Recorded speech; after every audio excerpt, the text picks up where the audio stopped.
जय हिंद बच्चों। आप सभी का स्वागत है मेरा और आपका प्यारा सा channel journey with math series में। बच्चों, आज मैं आपके लिए लेकर आया हूँ इस चैप्टर का जो एक्सरसाइज 1.3 है उसको।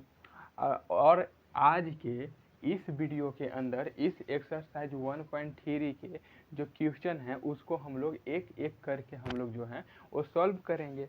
बच्चों, इस एक्सरसाइज को सॉल्व करने से पहले हम लोग को सबसे पहले ये समझना चाहिए कि जो डेसिमल एक्सपेंशन होता है वो कितने प्रकार का होता है, क्योंकि जो डेसिमल एक्सपेंशन के जो प्रकार हैं उसके बेस पर बहुत सारे क्वेश्चन जो हैं इस एक्सरसाइज के अंदर उपस्थित हैं। तो चलिए हम लोग देखते हैं कि इस एक्सरसाइज के अंदर जो डेसिमल एक्सपेंशन है वो कितने प्रकार का जो होता है वो आपका होता है। क्या देखना है? Decimal expansion. तो बच्चों, डेसिमल एक्सपेंशन जो होता है वो दो प्रकार का होता है। पहला जो होता है वो टर्मिनेटिंग होता है और दूसरा जो होता है वो आपका नॉन टर्मिनेटिंग होता है। पहला कौन होता है बच्चों?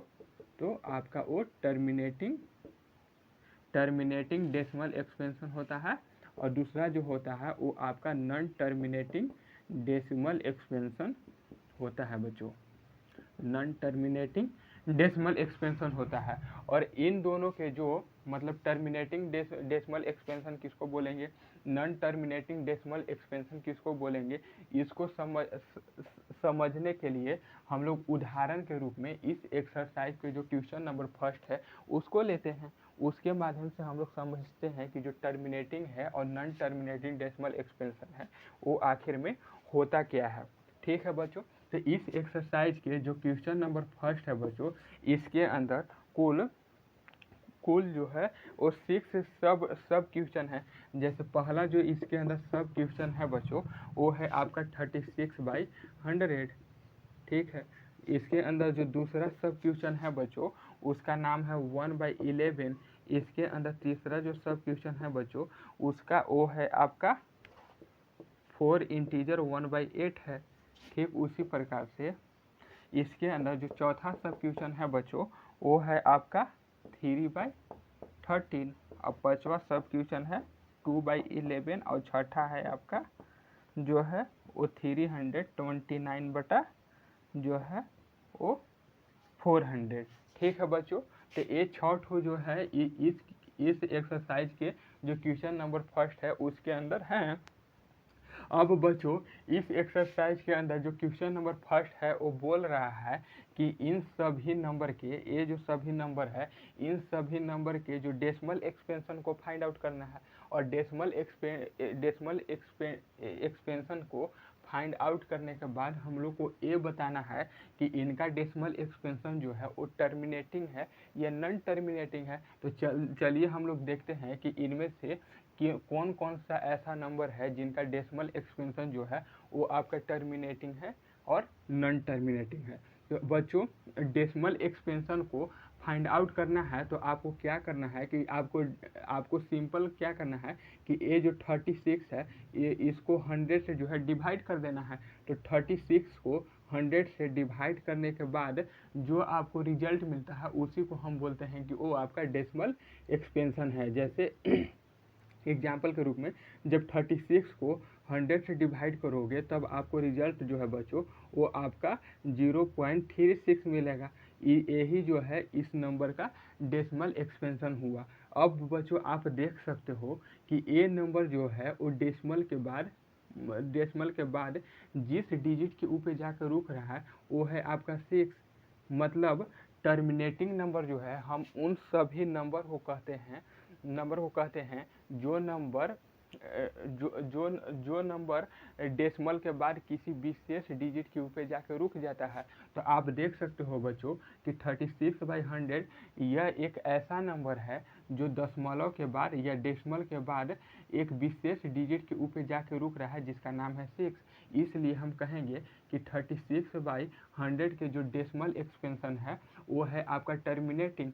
क्यों टर्मिनेटिंग है? क्योंकि ए नंबर का जो डेसिमल एक्सपेंशन है वो 6 के ऊपर जाकर रुक रहा है। अगर ये 6 के ऊपर जाके इसका डेसिमल एक्सपेंशन नहीं रुकता, ये सतत आगे बढ़ते जाता, तब हम कहते हैं कि इसका डेसिमल एक्सपेंशन जो है वो टर्मिनेटिंग ना होके आपका नॉन टर्मिनेटिंग है। लेकिन इसका डेसिमल एक्सपेंशन जो है वो 6 के आगे बढ़ ही नहीं रहा है, इसलिए कहेंगे कि 36/100 का जो डेसिमल एक्सपेंशन है ये आपका जो है टर्मिनेटिंग है। क्या है? टर्मिनेटिंग है। तो हम लोग जो है एक को देख चुके हैं, अब इसको देखते हैं बच्चों कि ये क्या है। तो पहले इसका जो है इसका डेसिमल एक्सपेंशन टर्मिनेटिंग है या नॉन टर्मिनेटिंग है, उसको पता करने से पहले हम लोग को ये पता करना होगा कि इसका रिजल्ट जो है वो क्या आएगा। तो इसका रिजल्ट आपको फाइंड आउट करने के लिए आपको सिंपल क्या करना है कि इस 1 को 11 से डिवाइड करनी है। तो देखते हैं, चलिए हम लोग देखते हैं कि जब 1 को 11 से डिवाइड करेंगे तो हम लोग के रिजल्ट के रूप में क्या मिलता है। तो चलिए हम लोग देखते हैं। तो जब 11 से 1 को हम लोग डिवाइड करेंगे बच्चों, तो देखते हैं क्या। अब आप देख सकते हो बच्चों कि ये 1 जो है 11 से छोटा है ना, इसलिए हम लोग यहाँ पर जो है एक 0 देंगे और 0 के साथ एक पॉइंट बिठाएंगे। अब इस पॉइंट के बदले यहाँ पर एक 0 बैठा है। अब देख सकते हो बच्चों कि 10 भी जो है 11 से छोटा है, इसलिए हम क्या करेंगे कि यहाँ पर एक और 0 बिठाएंगे। अब इस 0 के बदले में यहाँ पर भी एक जो है वो 0 बैठा देंगे। अब देख सकते हैं कि ये 100 हो गया जो कि 11 से बड़ा है। अब हम लोग जो है वो आसानी से इसको डिवाइड कर सकते हैं 11 से। तो ये 9 बार में बच्चों जो है वो आपका चल जाएगा कि नहीं। ठीक है बच्चों, 99 जो है चला जाएगा, फिर आपका 1 बचेगा। अब ये 1 भी जो है 11 से छोटा है, इस दशमलव के बदले में केवल हम लोग एक ही 0 दे सकते हैं, एक से अधिक 0 नहीं दे सकते हैं। अगर एक से अधिक 0 हम लोग देना चाहते हैं तो यहाँ पर एक 0 बिठाएंगे, तब यहाँ पर एक 0 बिठेगा। अब देख सकते हैं कि 100 हो गया, ये 100 भी 11 से जो है वो आसानी से चला जाएगा 9 बार में। फिर आपका आ जाएगा 1 आ जाएगा। अब इसके बदलों में जो बच्चों एक 0 बिठा सकते हैं। तो इसी प्रकार से जो है बच्चों ये आपका फैलते जाएगा, मतलब इसका रिजल्ट जो आएगा बच्चों वो होगा 0.0909।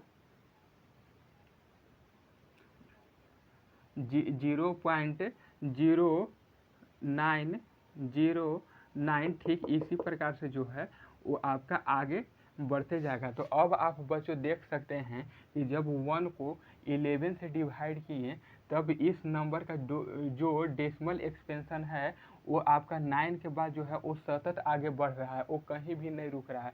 इसलिए हम कहेंगे कि 1/11 के जो डेसिमल एक्सपेंशन है वो आपका नॉन टर्मिनेटिंग है, क्योंकि नॉन टर्मिनेटिंग उन सभी नंबर को कहते हैं जो नंबर डेसिमल के बाद किसी विशेष डिजिट के ऊपर जाके नहीं रुकता है। तो आप देख सकते हो बच्चों कि 1/11 जो है वह एक ऐसा नंबर है जो दशमलव के बाद किसी विशेष डिजिट के ऊपर जाके नहीं रुक रहा है, बल्कि ये जो है आगे सतत फैलते जा रहा है। इसलिए हम कहेंगे कि 1/11 के जो आपका डेसिमल एक्सपेंशन है ए वाला, ये डेसिमल एक्सपेंशन आपका कैसा है, तो ये आपका जो है वो नॉन टर्मिनेटिंग है। नॉन टर्मिनेटिंग क्यों है? क्योंकि ये जो डेसिमल एक्सपेंशन है वो आपका 9 के ऊपर रुक नहीं रहा है, बल्कि 9 से भी आगे जो है वो फैलते जा रहा है। इसलिए हम कहेंगे कि 1/11 की डेसिमल एक्सपेंशन आपका नॉन टर्मिनेटिंग है, टर्मिनेटिंग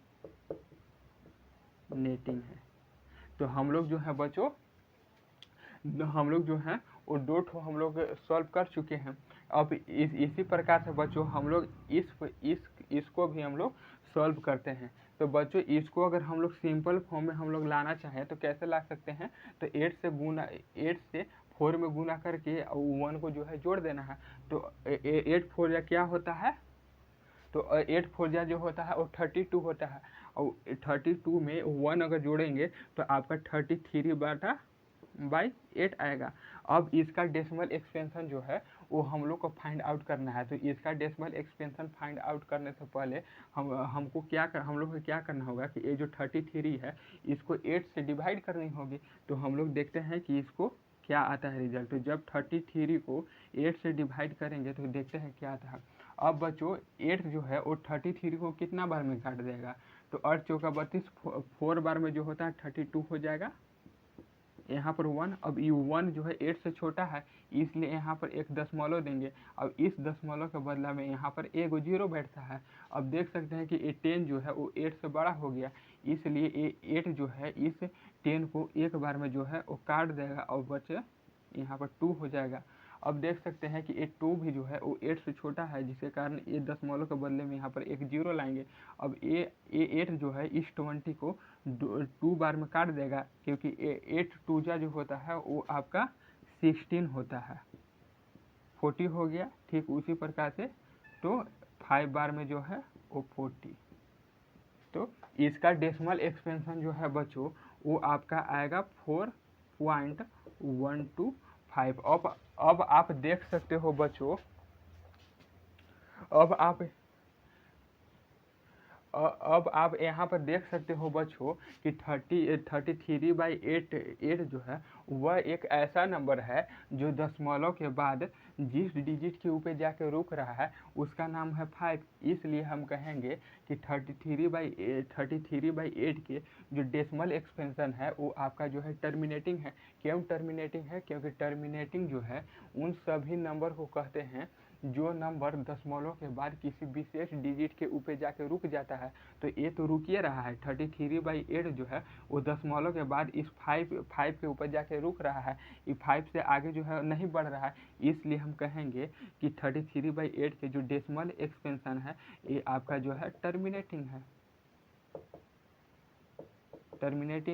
ठीक इसी प्रकार से बच्चों इन सभी नंबर के बारे में हम लोग पता कर सकते हैं कि ये सभी नंबर के जो डेसिमल एक्सपेंशन है वो आपका टर्मिनेटिंग है या नॉन टर्मिनेटिंग है। इन तीनों जो सब क्वेश्चन है बच्चों उसको आप लोग घर से जो है वो अपने से सॉल्व करना। ये जो है 3 जो है एक महत्वपूर्ण था, इसके माध्यम से आप जो हो टर्मिनेटिंग और नॉन टर्मिनेटिंग के जो कॉन्सेप्ट है उसको अच्छी तरह से समझ चुके होंगे। इसी के तरह जो है ये भी सबका डेसिमल एक्सपेंशन जो है वो होगा, जो कि आप घर पर जो है खुद से सॉल्व करने का जो है वो कोशिश करना। ठीक है, अब चलिए हम लोग देखते हैं कि इस एक्सरसाइज के जो क्वेश्चन नंबर 2 है वो क्या बोल रहा है। ठीक है बच्चों, देखते हैं कि वो आखिर में है क्या।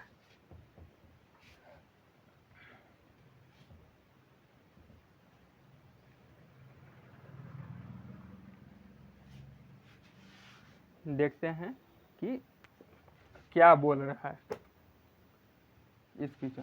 तो इस एक्सरसाइज की जो क्वेश्चन नंबर 2 है बच्चों उसको देखते हैं कि वो क्या बोल रहा है।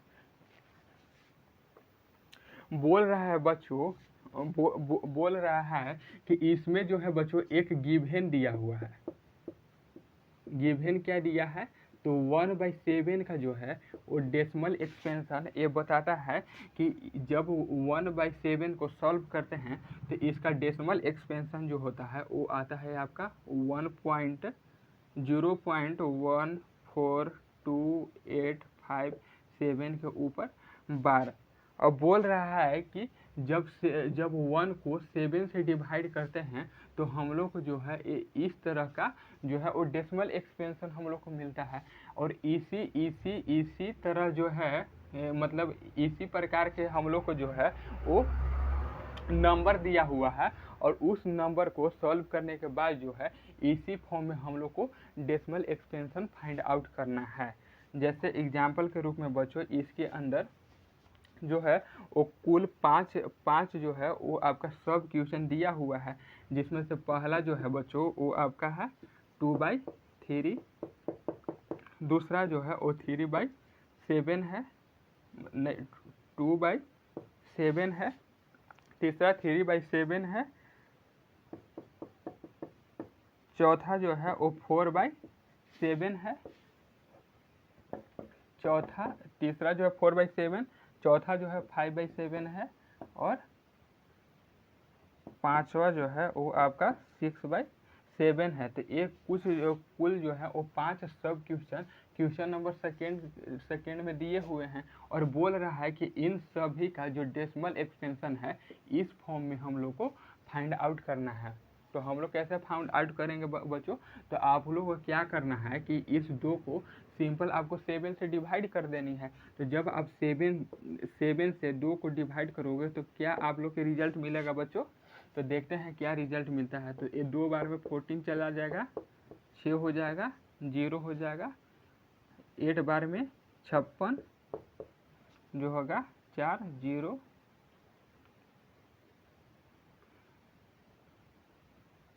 5 बार में होगा 7 पचे 35,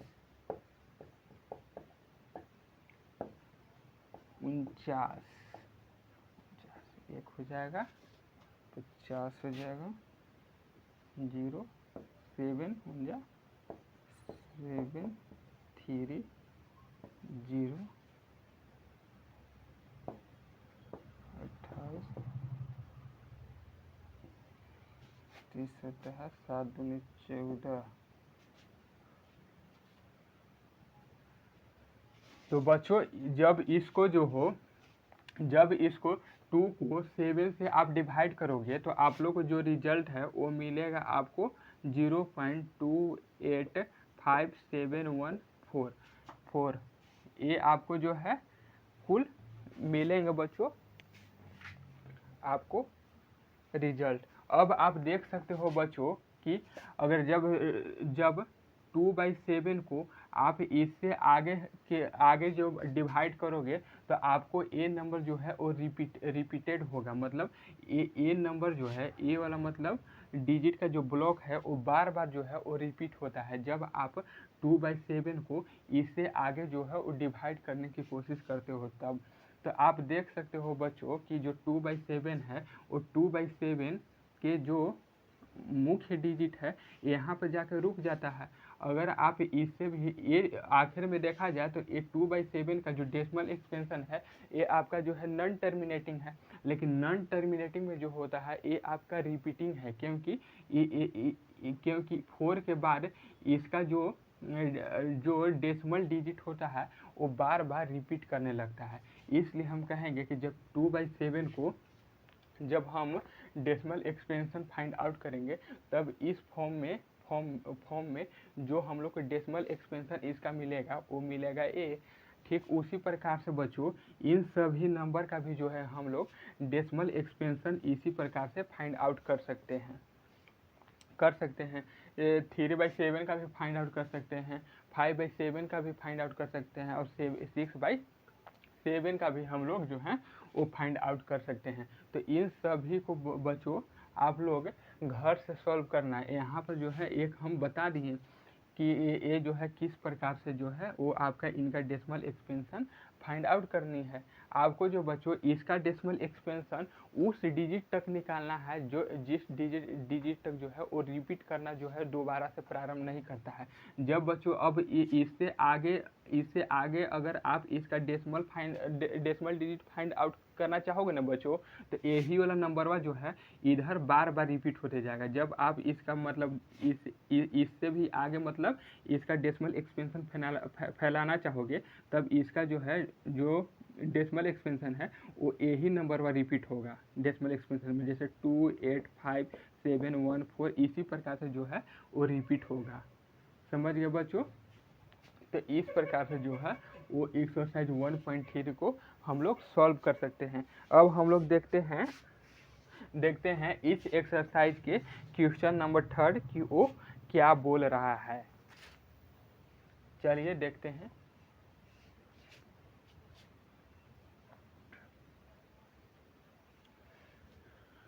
अब बच्चों हम लोग के क्वेश्चन नंबर 3 के अंदर कुछ नंबर का डेसिमल एक्सपेंशन दिया हुआ है और उस डेसिमल एक्सपेंशन के सहारे हम लोग को उसको p/q के फॉर्म में जो है वो कन्वर्ट करना है। जैसे क्वेश्चन नंबर इसका जो 3 है बच्चों, इसका जो क्वेश्चन नंबर फर्स्ट है इसका वो बोल रहा है कि आपका 0.6 दिया हुआ है और इसको जो है अब बच्चों जो इसको जो है अब हम लोग को p/q के फॉर्म में जो है हम लोग इसको लाना है। तो हम लोग इसको p/q के फॉर्म में हम लोग कैसे ला सकते हैं? तो बच्चों यहाँ पर आप देख सकते हो ये जो 0.6 के ऊपर जो बार है इसका मतलब क्या होता है। हम लोग पहले ये समझ लेते हैं। तो जीरो के इस पॉइंट के बाद जो ये 6 के ऊपर बार है, ये बता रहा है कि ये 6 है, ये 6 केवल एक बार नहीं है, बल्कि ये जो 6 है वो बार बार जो है वो रिपीट हो रहा है। मतलब अगर इस बार को अगर हम हटा दें तो हम 6 को जो है ऐसा लिख सकते हैं, ऐसे ऐसे ऐसे लिख सकते हैं। मतलब 6 जो है वो डेसिमल के बाद जो है वो कहीं भी नहीं रुक रहा है, ये जो है वो सतत आगे जो है वो बढ़ते जा रहा है। अगर हम इसी को अगर सिंपल फॉर्म में अगर हम लोग लिखना चाहते हैं तो हम लोग क्या करते हैं कि इसको इतना पोर्शन वाला को मिटा के अब इस पोर्शन के बदले में यहाँ पर हम लोग बार दे देते हैं। ये बार बताता है कि ये 6 जो है वो केवल एक डिजिट तक ही सीमित नहीं है, बल्कि ये जो इस डिजिट का रिपीटेशन जो है वो बहुत इनफाइनाइट बार जो है वो हो रहा है। तो आप इसको समझ चुके हैं। अब हम लोग देखते हैं कि जो 0.6 है इसको P/Q के फॉर्म में हम लोग किस प्रकार से कन्वर्ट कर सकते हैं। ठीक है बच्चों, P/Q के फॉर्म में किस प्रकार से कन्वर्ट कर सकते हैं। तो बच्चों ये जो 0.6 के ऊपर बार है, इसको मान लो कि ये जो है वो आपका x है। x कितना है, 0.6 के ऊपर बार है। ठीक है, अब इसको आप तोड़ोगे बच्चों तो आप इसको ऐसे लिख सकते हो ना, जब इस बार को हटाओगे तो आप ऐसे लिख सकते हो। मतलब बार क्या बता रहा है कि 6 जो है वो एक से अधिक बार जो है वो रिपीट कर रहा है। इसको ऐसे लिख सकते हो, ऐसे लिखो या ऐसे लिखो, बात बराबर ही है। ठीक है बच्चों, अब क्या करना है बच्चों कि इन सभी 6 में से, इतना सारे 6 में से केवल एक 6 को जो है वो आपको दशमलव से बाहर लाना है। तो अगर इन सभी इतना सारा 6 में से केवल एक 6 को आप दशमलव से बाहर लाओगे तो आपको जो है वो इसके डिनोमिनेटर में आपको 10 लिखना होगा। यदि आप ये इतने सारे 6 में से 2 ठो 6 को दशमलव से बाहर लाते तब आप इसको डिनोमिनेटर में 2 ठो 0 लिखते। अगर इतने सारे 6 में से अगर 3 ठो 6 को आप दशमलव से बाहर लाते तब आपको डिनोमिनेटर में आपको जो है वो 3 ठो 0 जो है एक के बाद लिखना होता। लेकिन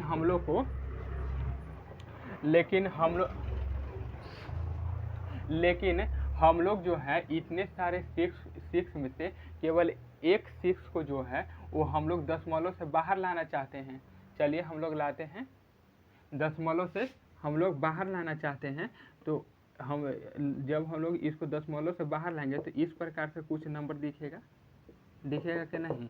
और जब इतने सारे 6 में से केवल एक 6 को लाए हैं ना, तो इस एक 6 को हम जब लाए हैं तो डिनोमिनेटर में हमको जो है एक के बाद एक तो 0 बिठाना पड़ता है। अब इसको जब हम लोग सॉल्व करेंगे बच्चों तो इसी को हम लोग लिख सकते हैं 10x/6.6666। ये जो है वो रिपीटेड होते जाता है, होते जाता है। अब ए और ए दोनों बराबर हैं, इसलिए चलिए इसको हम लोग मिटा देते हैं। अब देख सकते हैं बच्चों कि हम लोग को जो है यहाँ पर 2 ठो इक्वेशन मिल चुका है। पहला इक्वेशन ए मिल चुका है और दूसरा इक्वेशन जो है ए मिल चुका है। अब आपको क्या करना है कि इन दोनों को जो है वो आप एक दूसरे से घटा देना है। तो आप इन दोनों को किस प्रकार से घटा सकते हो, तो चलो यहाँ पर देखते हैं। 10x हो गया 6.6666, इस प्रकार से जो है वो क्वेश्चन होता है। अब इसको जो है आपको घटाना है, तो किस प्रकार से घटाओगे बच्चों, तो आप यहाँ पर ए वाला सीख सकते हो। ई वाला आप लोग पहले सीखोगे कि यहाँ पर देख सकते हो कि यहाँ पर प्लस साइन है। तो ये प्लस साइन, यहाँ पर जब प्लस साइन रहता है तो इसके विपरीत साइन जो है यहाँ पर नीचे लिखाता है। मतलब यहाँ पर प्लस रहेगा तो यहाँ पर माइनस लिखाएगा, और जब यहाँ पर माइनस रहता है तो यहाँ पर आपका प्लस लिखाता है। तो चलिए यहाँ पर प्लस था छुपा हुआ, इसलिए हम यहाँ पर माइनस लिख दिए। अब मतलब इस 10 का जो साइन है वो आपका माइनस है। ठीक है बच्चों, अब यहाँ पर देख सकते हो कि यहाँ पर भी जो है प्लस छुपा हुआ है, जिसका कारण जो है बच्चों हम लोग इस प्लस है तो यहाँ पर जो है हम लोग माइनस लिखेंगे, क्योंकि यहाँ पर जो साइन रहता है उसका विपरीत साइन जो है इसके नीचे जो है वो लिखा आता है। तो हम लोग यहाँ पे लिख दिए। अब हम लोग इसको सॉल्व करते हैं कि क्या आता है। अब देख सकते हो बच्चों कि इस x के आगे प्लस है और इस 10x के आगे जो है वो माइनस है।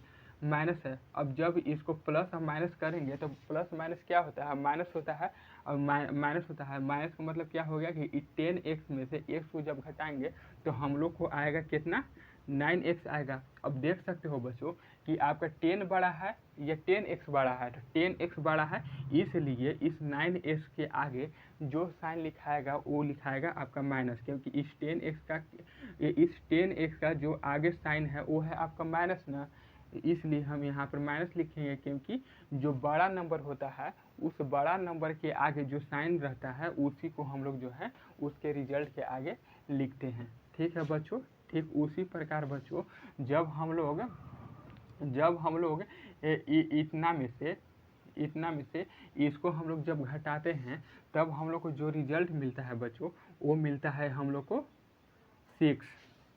क्या मिलता है हम लोग को 6 मिलेगा। अब देख सकते हो कि माइनस माइनस जो है वो ख़त्म हो गया, जिसके कारण हम लोग x बराबर जो है वो 6/9 लिख सकते हैं। अब 8 जो है 3 बार में जा सकता है, 3 दूनी जो होगा 6 हो गया, 3 दूनी 6 और 3 3 9 हो गया।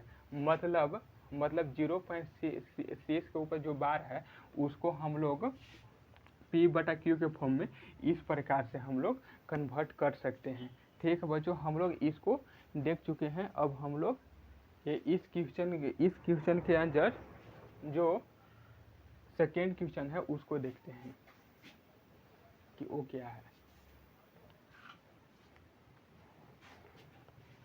है। तो अब बच्चों बोल रहा है कि इस क्वेश्चन का जो सेकेंड क्वेश्चन है बच्चों वो है आपका 0.47। इस प्रकार से जो है आपको नंबर कह रहा है। अब बच्चों बोल रहा है कि ये जो आपका डेसिमल एक्सपेंशन है इसको P/Q के फॉर्म में हम लोग चेंज करें, तो इसको डेसिमल एक्सपेंशन के रूप में अगर हम लोग को चेंज करना है बच्चों तो हम लोग मान लेंगे कि ये 0.47 के ऊपर जो बार है वो आपका x है, मतलब x बराबर आपका 0.47 के ऊपर बार है। अब यहाँ पर देख सकते हो बच्चों कि जो दशमलव के बाद 47 है, इस केवल 7 के ऊपर बार है। इस 7 के ऊपर बार बता रहा है कि ये 7 जो है वो केवल एक ठो नहीं है, बल्कि ये 7 जो है वो बार बार जो है वो रिपीट कर रहा है। किस प्रकार से रिपीट कर रहा है, तो ये जो 0.47 है इस 7 जो है वो बार बार आपका इस प्रकार से रिपीट कर रहा है, मतलब ये जो है वो नहीं रुक रहा है। अगर इतने सारे 7 को केवल एक 7 के अंदर अटाना हम लोग चाहते हैं तो इसको मिटा के इतना मिटा के और इस 7 को ऊपर सिंपली बार दे देते हैं, जिसका मतलब ये दर्शाता है कि ये 7 जो है वो केवल एक ठो नहीं है, बल्कि ये जो है 7 बहुत सारा आगे जो है वो फैलते जा रहा है। ठीक है बच्चों, अब हम लोग समझ चुके हैं। अब हम लोग को क्या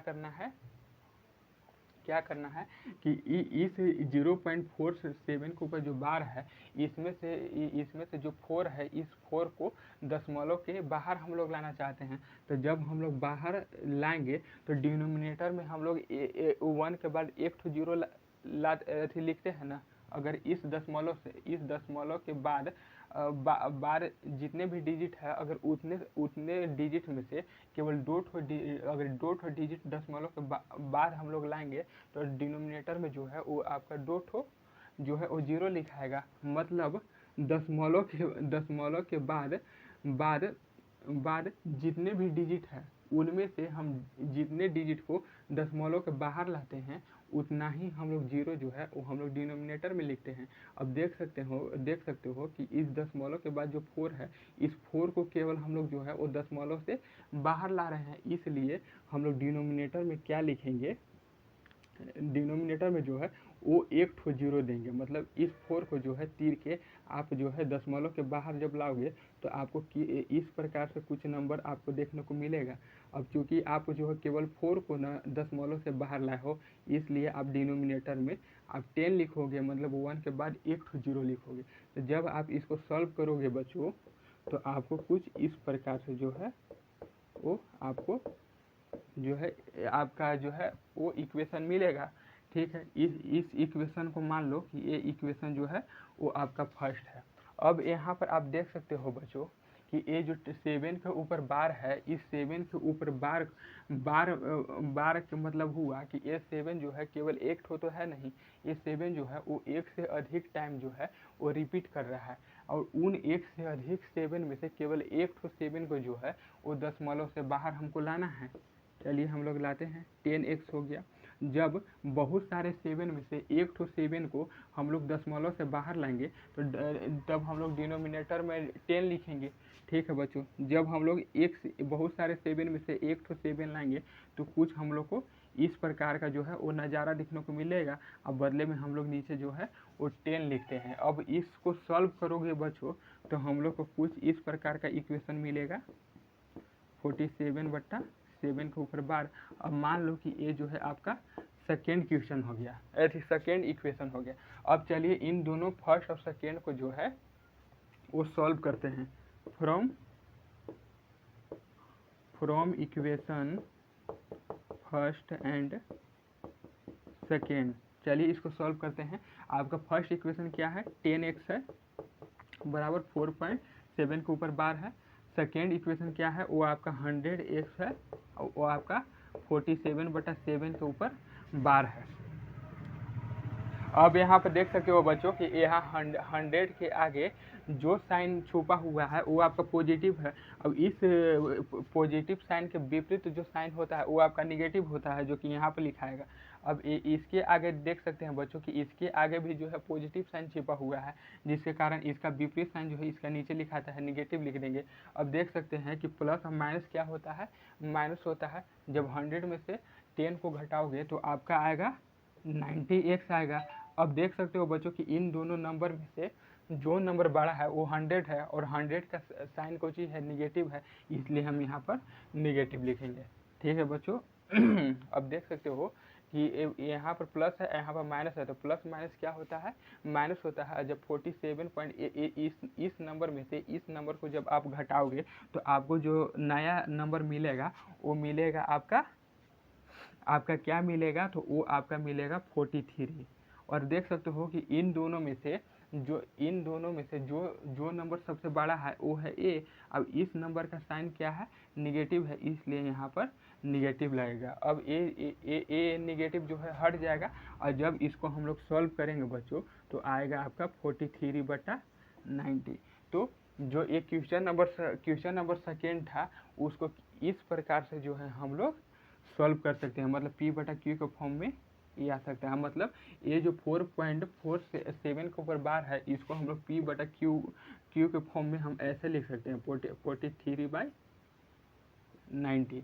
मतलब इस प्रकार से हम लोग लिख सकते हैं। इसी प्रकार से जो है बच्चों हम लोग जो हैं जो अन्य क्वेश्चन हैं ये इस क्वेश्चन के अंदर उसको हम लोग बारी बारी से हम लोग सॉल्व कर सकते हैं। आप ये इसके अंदर जो अन्य क्वेश्चन है, जैसे आपका बोल रहा है कि 0.001 के ऊपर जो बार है इसको P/Q के फॉर्म में चेंज कीजिए, तो इसको आप जो है वो घर से खुद से चेंज करके चेंज करना, आप इसको देखना कि आपको जो है चेंज करने आ रहा है कि नहीं। ठीक है बच्चों, अब हम लोग जो है इस एक्सरसाइज के जो क्वेश्चन नंबर 4 है उसको अब हम लोग सॉल्व करते हैं कि वो आखिर में कह क्या रहा है। ठीक है, देख रहे हैं इसका क्वेश्चन नंबर 4 आखिर में कह क्या रहा है बच्चों। P/Q के फॉर्म में होता है, जस्टिफाई नंबर होता है। बच्चों क्वेश्चन नंबर 4 बोल रहा है कि 0.999999 को जो है वो आपको P/Q के फॉर्म में जो है वो आपको कन्वर्ट करना है। तो आप कैसे कन्वर्ट कर सकते हो, तो आप ठीक उसी प्रकार से ये भी सॉल्व होगा जिस प्रकार से क्वेश्चन नंबर 3 जो है वो सॉल्व हो रहा था। तो क्वेश्चन नंबर 4 क्या है, तो इसमें जो है एक नंबर दिया हुआ है, वो दिया हुआ है आपका 0.999999 जो है ये नंबर दिया हुआ है। अब ये बोल रहा है कि इसको इस नंबर को P/Q के फॉर्म में किस प्रकार से लिख सकते हैं। तो चलिए हम लोग देखते हैं कि P/Q के फॉर्म में हम लोग किस प्रकार से लिख सकते हैं। बच्चों अगर इस नंबर को और हम लोग छोटा करना चाहे तो हम लोग कैसे छोटा कर सकते हैं, तो इसको हम लोग लिख सकते हैं 0.9 के ऊपर आपका बार, मतलब 0.9 के ऊपर बार कर दिए, मतलब ये नंबर जो है इतना ही को दर्शा रहा है। क्या दर्शा रहा है, जब 0.9 के ऊपर बार लिख देते हैं तो ये बताता है बार कि ये 9 जो है वो केवल एक ठो 9 नहीं है, बल्कि ये 9 जो है वो आगे जो है वो रिपीट होते जा रहा है एक से अधिक बार। ठीक है बच्चों, इस नंबर को इस प्रकार से हम लोग जो है और लिख सकते हैं। अब इसको जो है P/Q के फॉर्म में लिखना है, तो ठीक इसको उसी प्रकार से P/Q के फॉर्म में हम लोग लिख सकते हैं जिस प्रकार से क्वेश्चन नंबर 3 के अंदर P/Q के फॉर्म में हम लोग डेसिमल एक्सपेंशन को लिख रहे थे। तो चलिए देखते हैं कैसे हम लोग इसको लिख सकते हैं बच्चों। इसको तो आप देख सकते हो बच्चों कि x बराबर आपका 0.9 के ऊपर बार है। अब इसमें से और ये 9 के ऊपर बार बता रहा है कि ये 9 जो है वो केवल एक ठो नहीं है, बल्कि ये 9 जो है ये 9 जो है वो बहुत बार 9 है। अब इतने सारे 9 में से केवल एक 9 को आपको इस दशमलव के बाहर निकालना है। तो इतने सारे 9 में से केवल एक 9 को दशमलव के बाहर निकालोगे तो तब डिनोमिनेटर में आपको 10 लिखना होता है।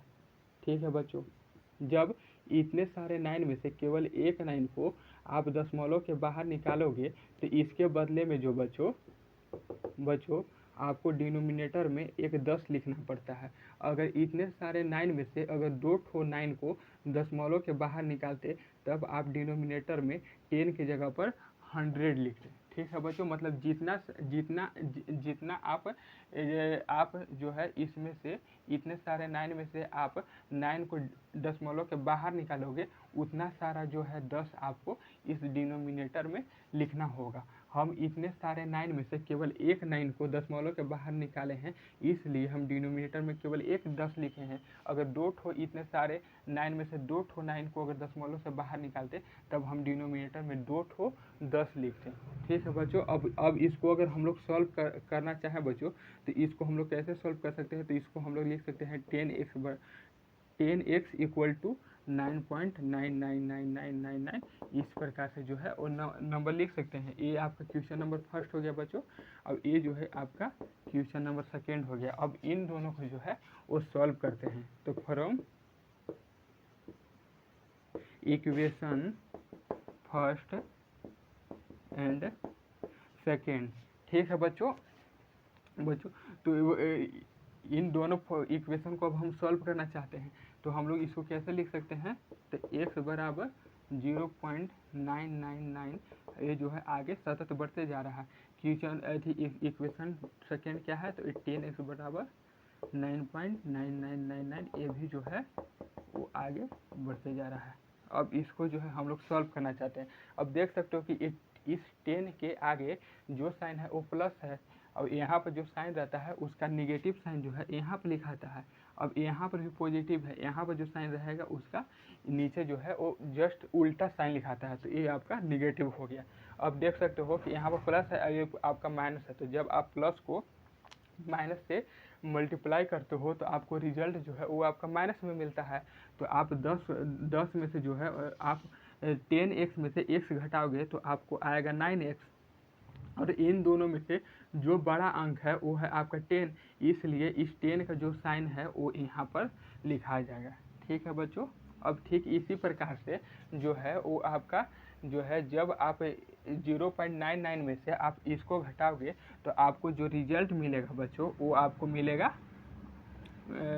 आपको कुछ ऐसा मिलेगा, 9x मिल जाएगा। अब ये माइनस माइनस जो है आपस में कट जाएगा और जब इसको सॉल्व करेंगे तो हम लोग को रिजल्ट 1 मिलेगा। मतलब ये जो x बराबर 0.999999 है इसको P/Q के फॉर्म में हम लिख सकते हैं कि ये 1 है, 1/1 लिख सकते हैं। अब देख सकते हो कि ये जो है P/Q के फॉर्म में x का जो डेसिमल एक्सपेंशन है वो आ गया। अब इस प्रकार से हम लोग क्वेश्चन नंबर 4 को भी सॉल्व कर सकते हैं।